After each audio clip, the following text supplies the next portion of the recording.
இப்போ நீங்க வந்து ஒரு veterinary doctor and Sudhakar sir வந்து ஒரு இன்ஜினியர். ஸோ எல்லாருமே மோஸ்ட்லி ஸ்டாட்டிஸ்டிக்கலா நம்ம பார்த்தோம்னா கூட மோஸ்ட்லி இன்ஜினியர்ஸ் தான் வந்து எக்ஸாம்ஸ் கிராக் பண்றாங்க. ஸோ ஒரு ப்ரொஃபஷனல் டிகிரி படிச்சவங்களுக்கு ப்ரிப்பரேஷன்லயோ இல்ல அவங்களோட போஸ்டிங் சம்பந்தமாவோ என்ன மாதிரியான அட்வான்டேஜஸ் இருக்கு சார்? அட்வான்டேஜஸ்னு ஏதாவது ஸ்பெசிஃபிக்கா இருக்கு? என்ன உங்களை விட்டீங்க, உங்களுக்கு அட்வான்டேஜ் இருக்குல்ல. ப்ரொஃபஷனல் டிகிரி படிக்காதவங்களுக்கு என்னென்ன மாதிரியான அட்வான்டேஜஸ் இருக்கு சார் அப்படின்னு கேட்டால் யூஸ் ஆகும்ல.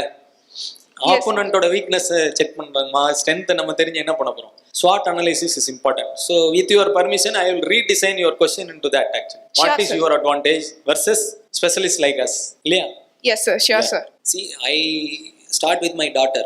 My second daughter has not taken biology.